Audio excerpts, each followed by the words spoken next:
we are actually consuming on an average close to 75 GB of data every day, which is as bad as watching almost 6-7 movies a day. Creates a lot of pressure on our brains and consequently causes mental fatigue, which people are complaining about constantly nowadays, that we feel very tired, doctor, in spite of us having a decent amount of rest. When we are following these reels, we see that there's amazing, curated, beautiful couples, whether they are whether these beautiful marriages and weddings which have taken place, a galore of them. So what we are doing is putting an unrealistic load and pressure on our relationship, which consequently what starts to happen when there's unrealistic expectations, they are not going to be met.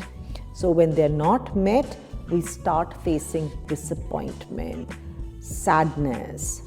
Another aspect is that 25% of partners complain that their partners are always on social media and they feel distracted while even having a conversation.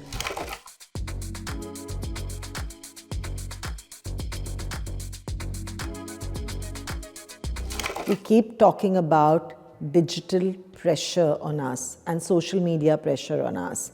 So, by the way, we keep blaming only social media, Insta, Facebook, and so many other platforms, right? But the truth is that we are actually consuming on an average close to 75 GB of data every day, which is as bad as watching almost 6-7 movies a day. Can you believe that? That's the kind of overload we're getting, overload of information getting to our brains. Now that is not happening only from your phone screens, it's also happening from your television screens, it's your laptops and other devices. And not only that, it's also the billboards around. So all of this is creating a lot of pressure on us, right?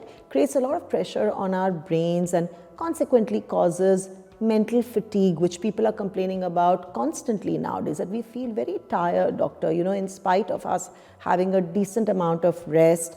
Or, by the way, people complain of a lot of sleep issues where they keep getting up in between and they still again go back to their screen thinking that is what is going to relieve them. But the truth is that it stops the melatonin secretion, which is the hormone which we need to calm down and sleep, and it just interferes with that as well. Having said that, another important thing what this whole information overload is doing to us and our relationships is creating that image that there is these perfect couples out there, whether we see them on the billboard, whether we see them anywhere popping up, on our laptops, on our screens, on the phones, that, when we are following these reels, we see that there's amazing, curated, beautiful couples, whether they are, whether these beautiful marriages and weddings which have taken place, a galore of them, specifically in the last 2 years, from our celebs, our actors, the cricket stars, and of course, the big fat Indian weddings with our industrialists. So having said that, it seems that everybody looks so happy, everybody looks so pretty, they're wearing the best, they're looking the best. So what starts happening to you? We start having unrealistic expectations from our own relationship and our own partner. Frankly, we start having unrealistic expectations from ourselves, that we must look good, constantly. We must be juggling, looking good all the time, speaking well all the time, doing the good stuff all the time, going to the best places all the time. And our partner should also be, in tandem with us and create this best image of this best couple which there is. So what we are doing is putting an unrealistic load and pressure on our relationship, which consequently what starts to happen when there's unrealistic expectations, they are not going to be met. So when they're not met, we start facing disappointment, sadness.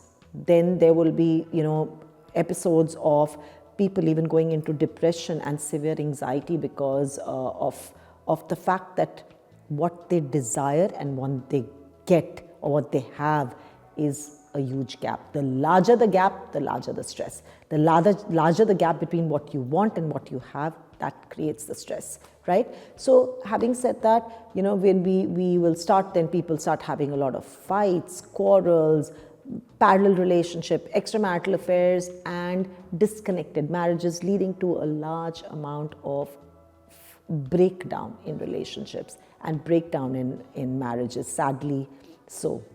Another aspect is that 25% of partners complain that their partners are always on social media and they feel distracted while even having a conversation. Time is so precious for us today, and when you are together with your partner, put your cell phone down. That is one of the biggest tricks. Why look into your screens when you can look into the eyes of your partner? That is an art which we have totally forgotten.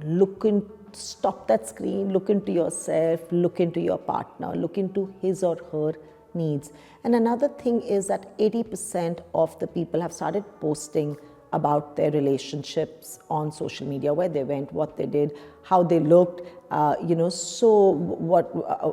their vacations, about their parties, about their, outings.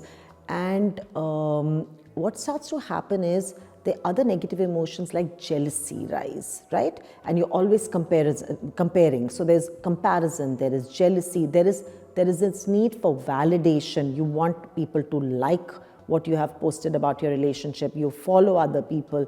So there is a whole gamut of confusion of emotions in your mind. So what do we do to tackle this? So first is to understand that putting yourself out there constantly on social media will create a lack of privacy also. So maintain your boundaries as a couple, as yourself. Put yourself only out what you really need the world to see. Also understand that this is an unrealistic place. Virtual life is not the same as real life. And recognize the illusions. Set some boundaries for yourself. Set some social media detox for yourself. Digital detox is a must. And specifically when you're together with your partner, make sure your screens are down at least for some point of time. Otherwise, this is what the same culture is what we are going to transcend down to our children also.